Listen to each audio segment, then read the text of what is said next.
The auction block in Savannah, Georgia was crowded on that sweltering June morning in 1852. Buyers milled around, examining the enslaved people who would be sold that day, checking teeth, testing muscles, treating human beings like livestock. Among those waiting to be sold were two 16-year-old boys who looked so identical that even experienced slave traders couldn't tell them apart. Elijah and Isaiah, twin brothers born on the same night in the same hour, so similar in appearance that their own mother sometimes had difficulty distinguishing them in the dark. But their physical similarity was just the beginning of what made them unusual. "Next lot," the auctioneer called.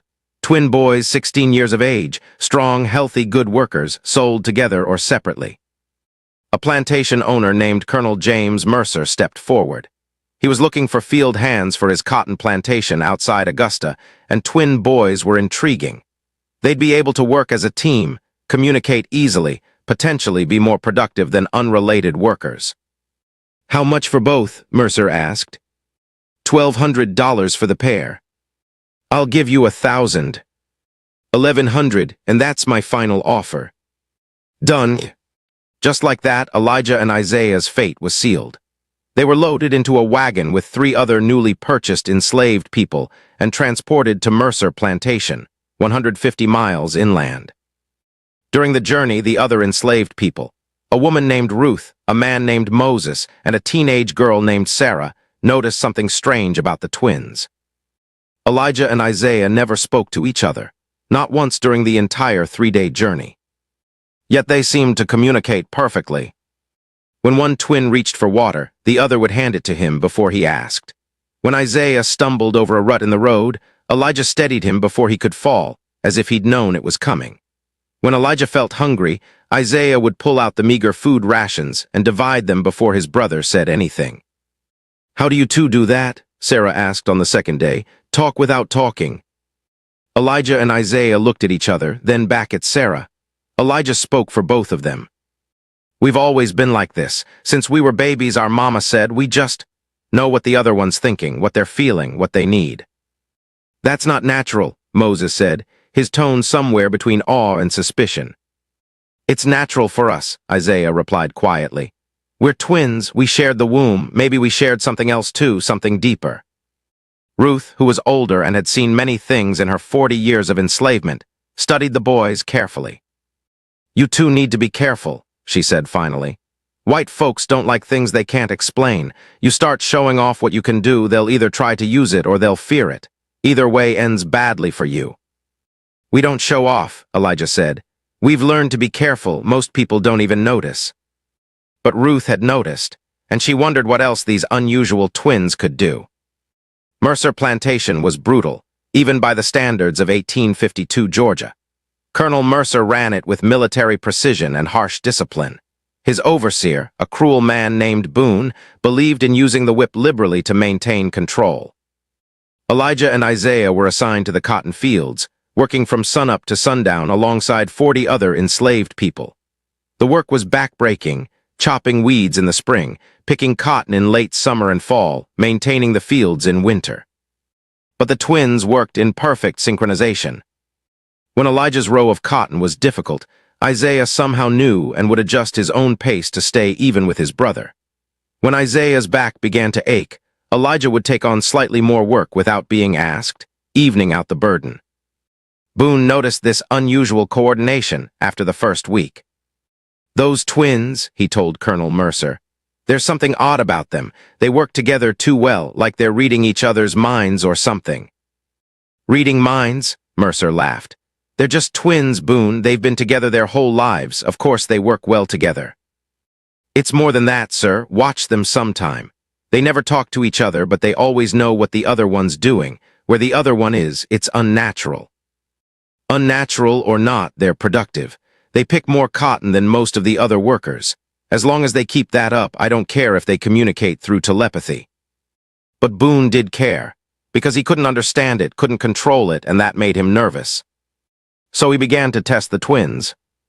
One morning, Boone separated Elijah and Isaiah, sending them to work in fields on opposite ends of the plantation, nearly a mile apart. "Let's see how well they coordinate when they can't see each other," he muttered. But something strange happened. Around mid-morning, Elijah suddenly stopped working. He stood perfectly still for a moment, his face going pale, then grabbed his left arm and cried out in pain. "What's wrong with you, boy?" Boone demanded, riding over on his horse. "My arm, it hurts, something's wrong." Before he could finish, another worker came running from the far field. "Mr. Boone, there's been an accident. Isaiah, one of the twin boys, he got his arm caught in a fence. Cut it real bad, he needs help." Boone stared at Elijah, who was still clutching his left arm, the same arm Isaiah had injured in the same spot. "How did you know?" Boone asked quietly, suspicion heavy in his voice. "Know what?" Elijah asked, though his face showed he understood exactly what Boone meant. "Your brother hurt his arm, and you felt it, a mile away." I don't know what you're talking about." But Boone had seen the truth. These twins had some kind of connection that went beyond anything natural. They could feel each other's pain, sense each other's distress, communicate without words across impossible distances. It was exactly the kind of thing that made slave owners nervous. Because if two enslaved people could communicate secretly, if they could coordinate without speaking, if they possessed abilities that couldn't be explained or controlled, that was dangerous. That was power, and power in the hands of enslaved people threatened the entire system. That evening, after Isaiah's arm had been bandaged and both twins were back in their cabin, Ruth came to check on them. "You boys need to be more careful," she said quietly. "Boone saw what happened today. He knows you two have some kind of connection." "We can't help it," Isaiah said, wincing as he adjusted his injured arm. "When one of us gets hurt, the other feels it. When one of us is in danger, the other knows. It's not something we can turn off." "Then you need to learn to hide it better. Because if Colonel Mercer decides you're too strange, too unpredictable, he'll sell you. And he'll sell you separately to make sure your unnatural connection doesn't cause problems for anyone else." The twins looked at each other, and in that look Ruth saw genuine fear. "We've been together our whole lives," Elijah said. "If we were separated, it would be like losing half of ourselves," Isaiah finished. "We don't know how to be apart. We've never been apart, not really. Even when we're physically separated, we're still connected, still together in a way other people can't understand." Ruth's expression softened. "I understand more than you think. My sister and I, we were sold to different plantations when we were children. I felt like half my soul was ripped away. That was 30 years ago, and I still feel the emptiness where she used to be." She paused, then added, "But you too, you have something stronger than what my sister and I had. You have a connection that can't be broken by distance or time. That's a gift, but it's also a target, you understand?" The twins nodded. "Then hide it, pretend to be normal twins. Talk to each other out loud even when you don't need to. Act surprised when you learn something about each other. Make them think the connection they saw was coincidence." "And if they test us again?" Elijah asked. "Then you fail the test, on purpose. Better to seem like ordinary brothers than to prove you're extraordinary. Extraordinary slaves get sold or get killed. Ordinary slaves get to survive." It was harsh advice, but true. The twins knew it. Over the following weeks, they did their best to appear normal. They talked to each other constantly when overseers were around. They pretended not to know what the other was thinking. They hid their connection as best they could. But some things couldn't be hidden. In August, during the height of cotton-picking season, something happened that revealed just how deep the twins' connection went. Isaiah was working in a field near the plantation's edge when he witnessed something terrible. The overseer, Boone, had been drinking, and he'd decided to punish a young enslaved man named Thomas for insolence, which really just meant Thomas had looked at him wrong. Boone tied Thomas to a post and began whipping him. The punishment was brutal, far beyond what was justified even by the cruel standards of the plantation. Isaiah watched in horror, unable to intervene without making things worse for Thomas and for himself. He felt helpless, furious, traumatized by the violence he was forced to witness. A mile away, Elijah suddenly doubled over, crying out. Other workers gathered around him, concerned. "What's wrong?" Moses asked. Something bad is happening to Isaiah. I can feel it, not pain, but horror, fear, rage." Elijah looked in the direction where his brother was working, his face twisted with anguish. "Someone's being hurt, someone Isaiah cares about, and he can't stop it." 20 minutes later, Isaiah returned from the far fight, his face pale and his hands shaking. He went straight to Elijah, and without a word being spoken, Elijah wrapped his arms around his brother. They stood like that for several minutes, Elijah somehow absorbing Isaiah's trauma, sharing the burden of what he'd witnessed. Moses, Ruth, and the others watched in amazement. "They didn't say a word," Sarah whispered. But Elijah knew. He knew exactly what Isaiah had gone through. "It's not just knowing," Ruth said quietly. "They're sharing it. Elijah's taking on some of Isaiah's pain so Isaiah doesn't have to carry it alone. I've never seen anything like it." That night, in the privacy of their cabin, the twins finally talked about what was happening. "It's getting stronger," Isaiah said. "Our connection, it used to be just knowing what you were thinking, feeling when you were hurt. But now I can send you my emotions. You can take on my burdens. We're becoming. I don't know what we're becoming." "More than brothers," Elijah said.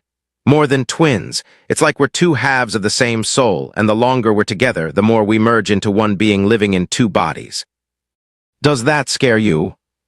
"Sometimes, but mostly I'm grateful. Because whatever happens to us, whatever horrors we face them together. And that makes them bearable." Isaiah nodded. "I've been thinking, though, about what Ruth said, about being separated. Elijah, if they try to sell one of us away from the other. We run, we escape together, or we die together, but we don't let them separate us. Even if running means almost certain death. Even then, because being apart would be worse than death. It would be like being half alive for the rest of our lives."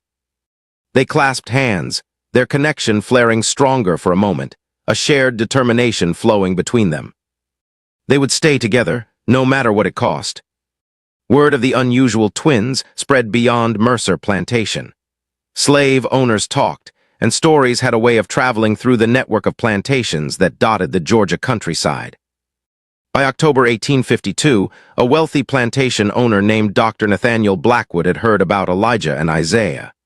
Blackwood fancied himself a man of science, someone interested in the peculiarities of the Negro race, as he put it. He wrote to Colonel Mercer with an unusual proposition. "Dear Colonel Mercer, *, I have heard of your twin slaves who possess an uncommon connection. As a man of scientific inquiry, I would be most interested in examining these boys and testing the nature of their bond. I propose to purchase one of the twins from you for a period of 6 months, during which time I will conduct experiments to determine if their reported abilities are genuine or mere coincidence. If the experiments prove the connection is real, I will purchase both twins permanently at twice the market rate. If the experiments prove inconclusive, I will return the one twin to you and pay for his use during the test period. This arrangement would be financially beneficial to you and would contribute greatly to our understanding of the Negro mind and its capabilities. Your servant *, Dr. Nathaniel Blackwood." Colonel Mercer saw an opportunity for profit and agreed. Despite the twins' protests, despite Ruth's warnings, despite the desperate pleas of Grace, another enslaved woman who'd become like a mother to them, the decision was made. Isaiah would be sent to Blackwood's plantation for 6 months of scientific study.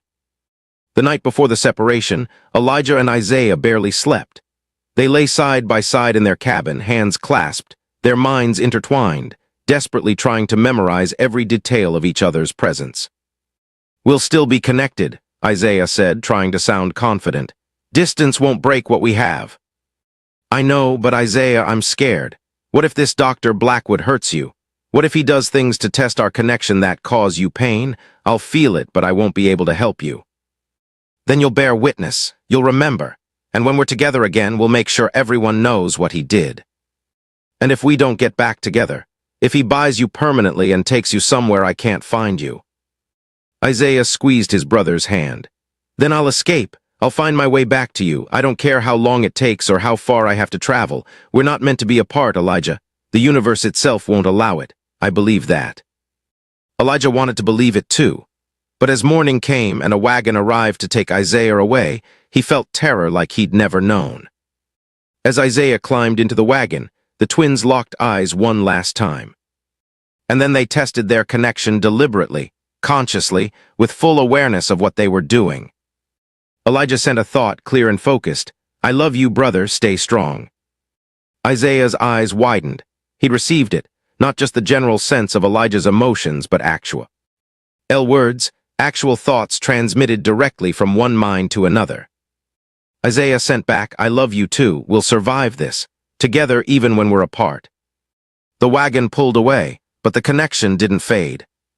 Even as the distance grew, 1 mile, 5 miles, 10 miles, Elijah could still feel Isaiah in his mind, could still sense his brother's fear, his determination, his love. They were separated by distance, but not by bond. And over the next 6 months, that bond would be tested in ways neither of them could have imagined. Dr. Blackwood's plantation was smaller than Mercer's, but more sinister. Blackwood didn't just run a farming operation. He conducted what he called experiments on the enslaved people he owned, trying to prove various racist theories about intelligence, pain tolerance, and physical capabilities. Isaiah quickly learned that he was just the latest subject in Blackwood's twisted scientific pursuits. The experiments began simply enough. Blackwood would have Isaiah perform tasks while timing him, measuring his responses, documenting everything in detailed journals. He tested Isaiah's memory, his problem-solving abilities, his physical strength. But then the tests became more invasive. Blackwood wanted to test the telepathic connection between the twins, so he devised experiments specifically designed to see if Isaiah could communicate with Elijah across the 100 miles that separated them. "I'm going to show you a series of cards," Blackwood explained one morning, Isaiah tied to a chair in what Blackwood called his laboratory, but what was really just a converted storage building. "Each card has a symbol, a circle, a square, a triangle, a star. I want you to concentrate on each symbol and try to send the image to your brother. We'll see if he can receive it." "How will you know if he receives it?" Isaiah asked. "I've arranged with Colonel Mercer to have your brother also shown cards at the same time. We'll compare results. If you truly have a telepathic bond, the cards he chooses should match the ones I'm showing you more than random chance would predict." Isaiah was trapped. He had to participate in these experiments or face punishment. So he did as he was told, staring at each card and trying to send the image to Elijah. But he didn't know if it was working. The connection between them was strong for emotions and sensations, but transmitting specific visual information, that was something they'd never tried. The experiment continued for a week. At the end, Blackwood compared his results with the report from Colonel Mercer. "Remarkable," Blackwood muttered, reviewing the data. "Your brother correctly identified the symbol I was showing you 60% of the time. That's far beyond what chance would predict. The connection is real." Isaiah said nothing. He didn't want to give Blackwood any satisfaction. But Blackwood was just getting started. The next set of experiments was darker. "I want to test if you can feel your brother's pain across distance," Blackwood announced one morning. Isaiah's blood ran cold. "What do you mean?" "I've arranged with Colonel Mercer to have your brother subjected to controlled pain stimuli at specific times. We'll document when it happens, and I'll observe your reactions to see if you experience sympathetic pain." "You can't, that's torture." "It's science, and you're in no position to refuse." That afternoon at exactly 2 p.m., Isaiah suddenly gasped and grabbed his left hand. A burning sensation, intense and localized, as if his palm had been pressed against hot metal. Blackwood, watching with clinical interest, made notes. "You felt something, describe it." "Burning my left hand like a brand." "Interesting. That matches exactly what was being done to your brother at Mercer Plantation at this moment." Isaiah felt rage and helplessness wash over him. They were deliberately hurting Elijah just to test their connection. His brother was being tortured for Blackwood's research. The experiments continued over the following weeks. Elijah was subjected to various forms of pain, cuts, burns, prolonged uncomfortable positions, all timed and documented. And every time, Isaiah felt it. But something else was happening too. Isaiah was learning to send more than just emotions through their connection. In his desperation to comfort his brother, he discovered he could send strength, endurance, even a kind of numbing sensation that helped Elijah tolerate the pain. When Elijah was burned, Isaiah would focus all his energy on sending a cooling sensation through their bond. When Elijah was cut, Isaiah would send healing energy, willing the wound to close faster. He had no idea if it was really helping or if it was just his imagination. But he had to try. had to do something, anything, to help his brother endure what was being done to him. 100 miles away, Elijah was indeed experiencing something unusual. The experiments Blackwood had arranged were cruel and painful, but Elijah found that the pain was bearable, more bearable than it should have been. When Boone pressed a hot brand against his palm, Elijah felt the initial burning, but then a strange cooling sensation would flow through him, as if someone was pouring cold water over the wound. When he was cut with a knife to test pain tolerance, the wound would ache intensely for a moment, then begin to feel better faster than normal. The bleeding would slow, the pain would fade. Old Moses, who'd been assigned to tend Elijah's wounds after each experiment, noticed the accelerated healing. "Boy, I've seen a lot of wounds in my time. Yours heal faster than they should, much faster. You got some kind of healing gift." "It's not me," Elijah said quietly. "It's Isaiah. Somehow he's sending me. Something, strength maybe, or healing energy. I don't know what to call it, but I can feel him helping me even though he's 100 miles away." Moses shook his head in wonder. "You two are something special. I've heard of twins being close, but this is beyond anything natural." "Is it wrong?" Elijah asked. "Are we wrong to have this connection?" "Wrong, boy, in a world where people treat other people like property, where children are sold away from their mothers and families are torn apart for profit. You think your connection with your brother is what's wrong?" Moses gripped Elijah's shoulder. "You two loving each other so much that you can reach across miles to help each other. That's the only right thing in this whole cursed system." Elijah felt tears sting his eyes. "I miss him. I miss him so much it's like there's a hole in my chest. But I can feel him, Moses, always there in the back of my mind like a light that never goes out." "Then hold onto that light, because that's what'll keep both of you alive." Back at Blackwood's plantation, the doctor was drawing his conclusions. "The bond is real," he wrote in his journal. "The twins can communicate across distance, share sensations, and apparently even transmit some form of energy to each other. This challenges our understanding of the capabilities of the Negro mind. If such connections are possible, it raises troubling questions about the security of the slave system. Could enslaved people develop such connections intentionally? Could they use them to coordinate escapes or rebellions?" Blackwood decided he needed to test something else, whether the connection could be broken. He began a new series of experiments designed to sever the bond between the twins. He kept Isaiah in complete isolation for days at a time. He administered various drugs to see if they would disrupt the connection. He even tried hypnosis and other psychological techniques to convince Isaiah that his brother didn't exist. None of it worked. The bond remained strong, unbreakable, consistent. Finally, frustrated by his inability to sever the connection, Blackwood decided on a different approach. He would try to use the connection for his own purposes. "Isaiah," Blackwood said one evening, "I'm offering you a choice. You can help me control your brother, use your connection to make him more obedient, more productive. In exchange, I'll treat you well. Better food, easier work, perhaps even the possibility of eventual freedom."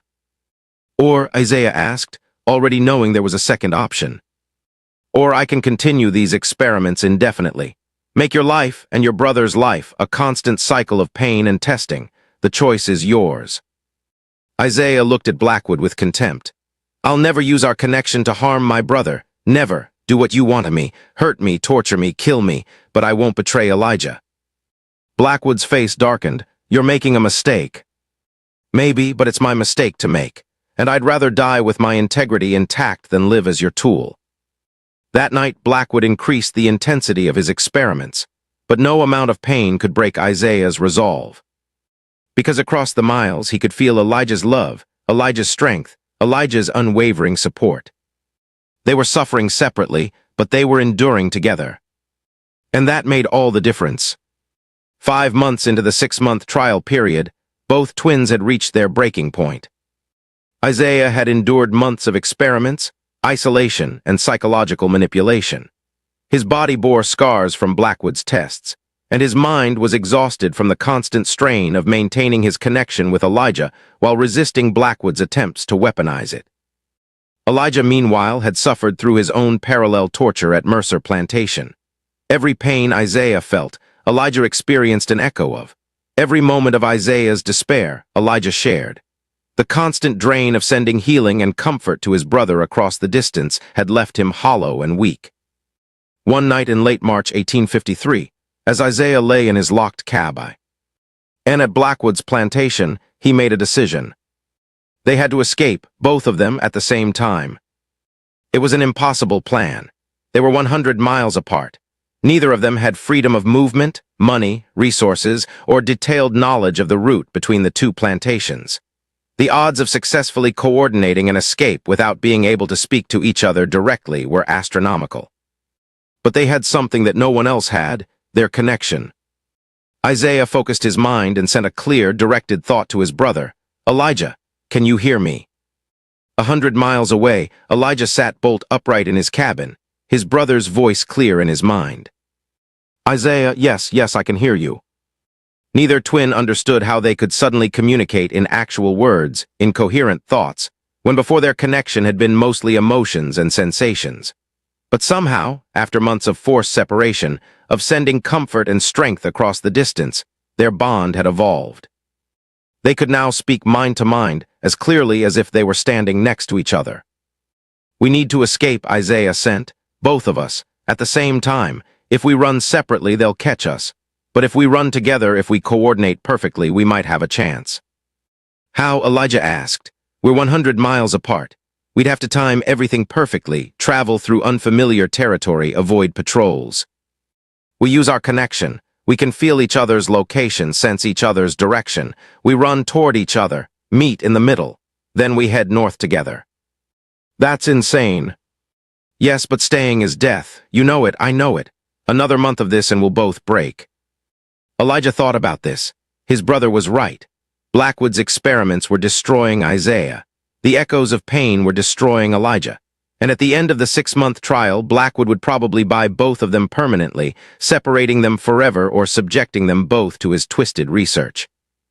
"When?" Elijah asked. "Saturday night, 3 days from now, during the new moon when it's darkest. We'll run at exactly midnight. No matter what obstacles we face, we keep moving toward each other. We'll feel each other's direction, we always have. We trust that and we run." "What if we're caught?" "Then we die trying to be free rather than living as laboratory animals. I'd rather take that chance." Elijah felt his brother's determination, his desperate need to be free, to be reunited. And he felt his own matching desperation. "All right," Elijah agreed. "Saturday night, midnight, I'll be ready." "I love you, brother." "I love you too. See you in 3 days." The connection didn't fade, but the intense focus of their communication eased back to the constant background presence they'd learned to live with. Both twins began planning their escape.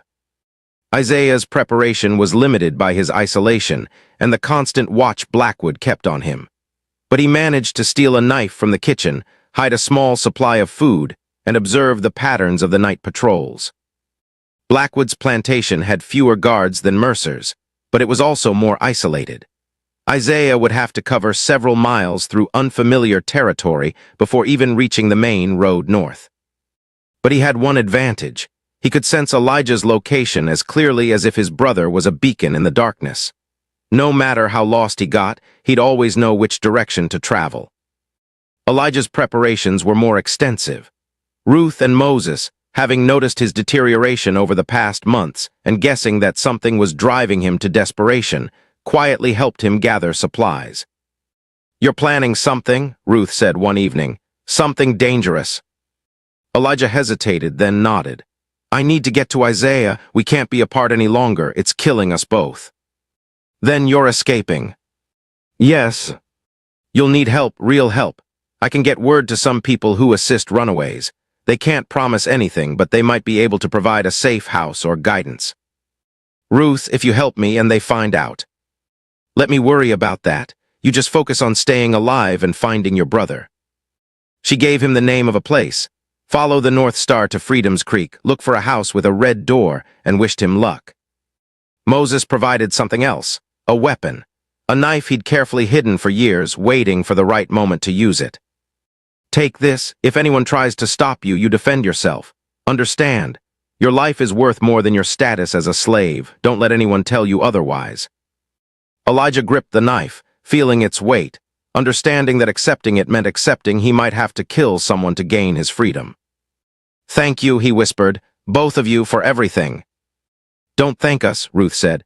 "Just live free, and when you do, remember us. Remember everyone's still trapped here, and fight to end this evil system in whatever way you can."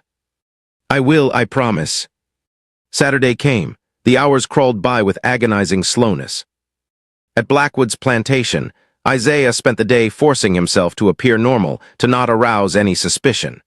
He worked without complaint, ate his meager meals, and returned to his locked cabin at dusk as usual. But his heart was racing. Tonight everything would change. He'd either be free or dead, but he wouldn't be a prisoner anymore. At Mercer Plantation, Elijah did the same. He picked cotton, avoided Boone's attention, and counted down the minutes until midnight.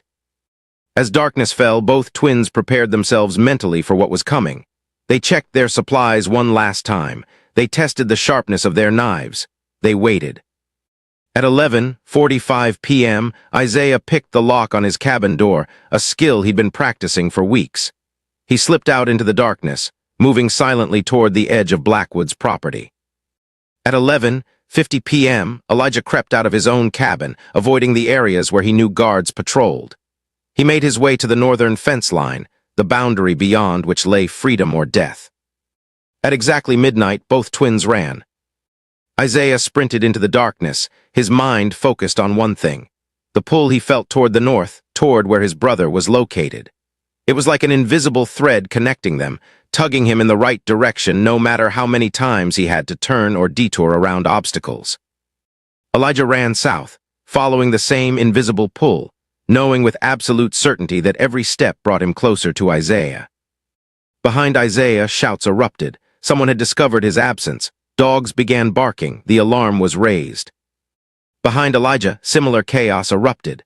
Boone was screaming orders, organizing a search party, releasing the tracking dogs. But both twins were already miles away, running through the darkness with supernatural endurance fueled by their desperate need to reach each other. "Don't stop," Isaiah sent through their connection. "No matter what, don't stop." "I won't," Elijah promised. "I can feel you. You're getting closer." "So are you. We're going to make it."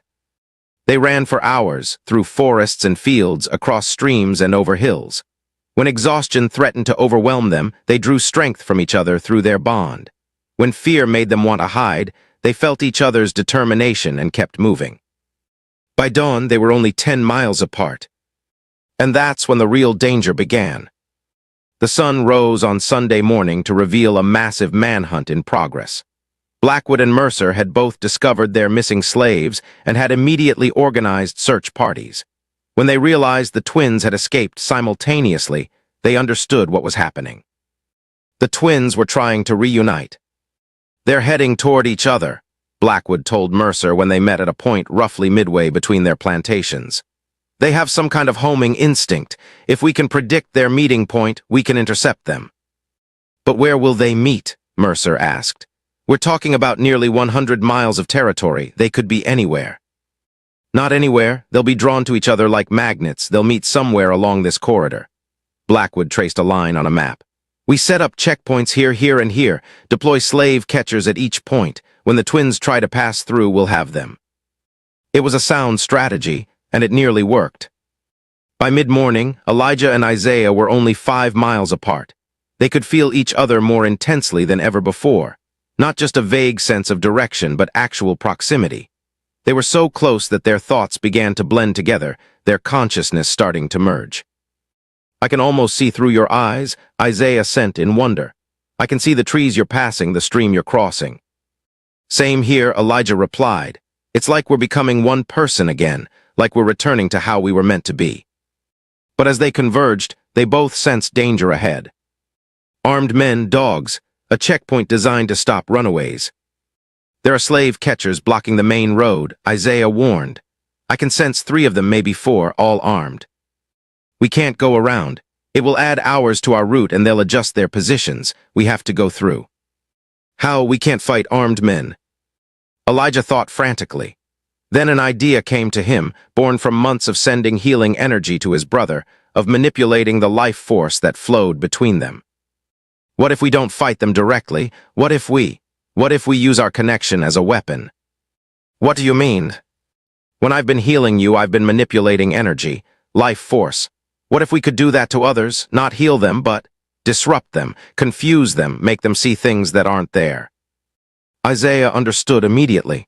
They'd never tried to use their ability on anyone except each other. But if their bond was real, if it involved actual energy that could be directed, then maybe. Let's try, Isaiah agreed, but we need to be close enough to each other for it to work. We need to be within sight of each other to combine our power. They altered their courses slightly, converging more directly, taking greater risks to reach each other faster. By noon, they were within a mile of each other. They could feel the exact location, could almost see each other in their mind's eye. And between them stood the checkpoint, 4 armed men with dogs waiting. The twins approached from opposite directions, moving through the forest silently, staying hidden until the last possible moment. When they were within 100 yards of each other with the checkpoint between them, they made eye contact through the trees. Time seemed to stop. In that moment of recognition, of reunion after 5 months apart, their connection blazed with intensity unlike anything they'd experienced before. The bond that had sustained them through separation, torture, and desperation suddenly became a conduit for raw power. The slave catchers at the checkpoint felt it first. A wave of dizziness, confusion, disorientation, their vision blurred.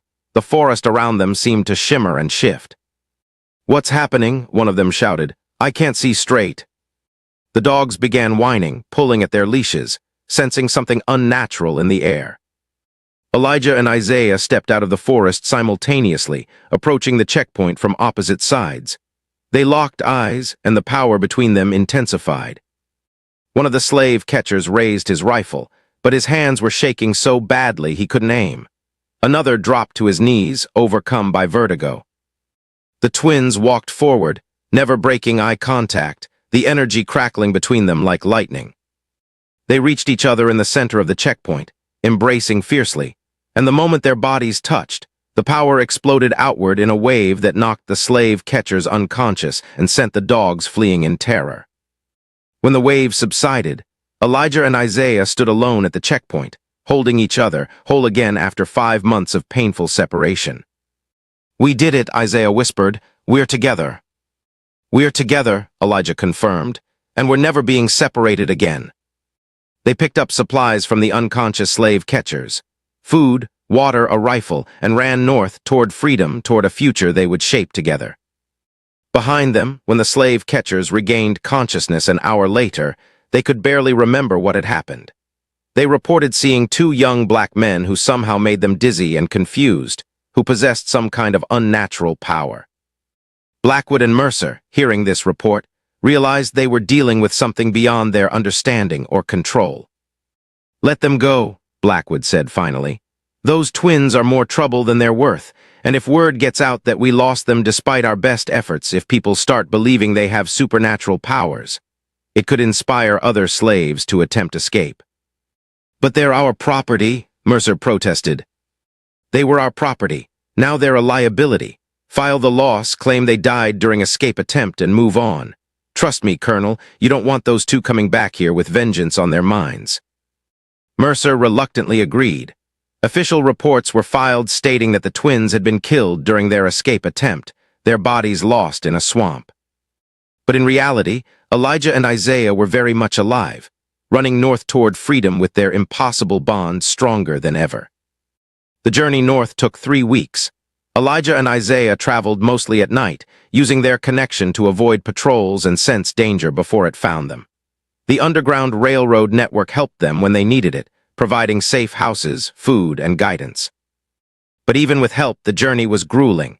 They crossed rivers, climbed mountains, hid in root cellars and barns, always moving, always looking over their shoulders. During the journey, they discovered that their power, the ability to project confusion and disorientation to others, could be controlled and directed. It wasn't just an emotional burst that happened in moments of intensity. It was something they could wield deliberately. When they encountered a group of slave catchers near the Virginia border, they used their power to create illusions, making the men see phantom runaways running in different directions while the twins slipped past unnoticed. When they needed to cross a guarded bridge, they projected such intense fear into the guards' minds that the men fled their posts, convinced some terrible danger was approaching. Their bond had evolved from a mysterious connection into an actual supernatural ability, and while it was useful, it was Al's. "Oh, frightening. What are we?" Isaiah asked one night as they rested in a barn in Pennsylvania, finally in free territory. "What are we becoming?" "I don't know," Elijah admitted, "but I think maybe we're what happens when a bond of love becomes so strong that it transcends normal limits. We're not cursed. We're not demons. We're just two people who love each other so much that we've literally become connected at a level deeper than the physical. Will it keep growing, this power? Maybe, or maybe it's reached its peak. Either way, we need to be careful how we use it. Power like this, if people found out about it, they'd either fear us or try to use us. Like Blackwood tried. Exactly, we need to hide what we can do. Live quiet lives, be normal brothers.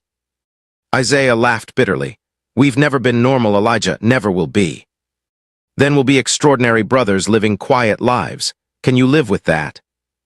As long as we're together, I can live with anything. They settled in Philadelphia, in a community of freed black people and formerly enslaved people who'd escaped bondage. They found work, Elijah as a carpenter, Isaiah as a blacksmith, and built a modest life. But they couldn't completely hide their unusual nature. People noticed that the twins always knew where the other was, always moved in perfect synchronization, always seemed to communicate without speaking. Neighbors found it unsettling but chalked it up to twin closeness. What they didn't know was that Elijah and Isaiah had dedicated themselves to a secret mission, helping other enslaved people escape. They used their power, sparingly and carefully, to assist Underground Railroad conductors. When a group of runaways needed to slip past patrols, the twins would create diversions and illusions. When slave catchers got too close, the twins would project confusion, buying precious time for people to escape. They became legends in abolitionist circles, though few people knew their real names. Stories spread of two mysterious brothers who could make slave catchers see things that weren't there, who could sense danger from miles away, who seemed to possess supernatural abilities. Some called them angels, others called them conjurers, but to the people they helped reach freedom, they were simply heroes. Over the years, Elijah and Isaiah helped over 200 people escape slavery. When the Civil War began in 1861, both twins immediately enlisted in the Union Army. They fought in the all-black 54th Massachusetts Regiment, using their conventional military training and their supernatural abilities to help their units survive impossible situations. During the Battle of Fort Wagner in 1863, when the 54th was being cut down by Confederate fire, the twins projected such intense fear into the enemy soldiers' minds that many abandoned their positions, allowing Union forces to advance. After the war, when slavery was finally abolished, Elijah and Isaiah returned to Philadelphia. They were 30 years old, scarred by battle but alive and free. They devoted the rest of their lives to helping formerly enslaved people adjust to freedom, teaching reading and writing, providing job training, advocating for civil rights. And they never stopped being connected. Epilogue 1890. Elijah sat beside his brother's bed, holding Isaiah's hand. They were 54 years old now, their hair gray, their bodies worn from decades of hard work and harder battles. Isaiah was dying. Pneumonia, the doctor had said. His lungs were failing, his breath growing shallower by the hour. But even now, at the end, they were connected. "I'm scared," Isaiah admitted quietly. "Not of dying, but of what happens to you after I'm gone." "Don't think about that now," Elijah said, though he'd been thinking about nothing else for days. What would it be like to have half his soul torn away? To have the constant presence in his mind that had been there since birth suddenly go silent?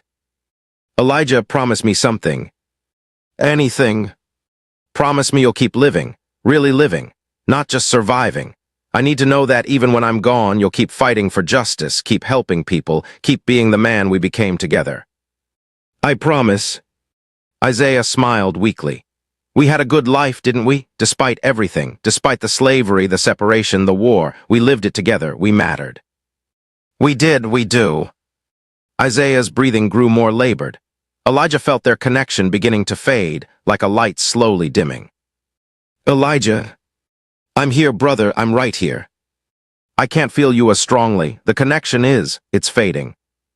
I know, but Isaiah, listen to me. Even when you're gone, even when the connection is broken, you'll still be part of me. Always, because that's what love does. It makes us part of each other permanently. Isaiah squeezed his brother's hand weakly. I love you. I love you too. Isaiah took one last breath, and then he was gone. Elijah felt at the moment his brother died, felt the connection that had defined his entire life suddenly sever. The constant presence in his mind, the warmth that had always been there, vanished in an instant. The pain was indescribable. Elijah collapsed across his brother's body, sobbing, feeling like half his soul had been ripped away. In the days that followed, Elijah discovered that Isaiah had been right to worry. Without his brother, without their connection, Elijah felt hollow, incomplete, half alive. He considered ending his own life more than once. What was the point of living when the person who made life worth living was gone? But he'd made a promise, and Elijah kept his promises. He lived for another 12 years, continuing the work he and Isaiah had started. He helped establish schools for black children. He advocated for civil rights. He told their story to anyone who would listen, not the full story of their supernatural connection, but the story of two brothers who'd loved each other so much that no amount of distance or cruelty could break their bond. When Elijah died in 1902 at age 66, his last words were, Isaiah, is that you? I can feel you again. And according to those present, Elijah died with a smile on his face.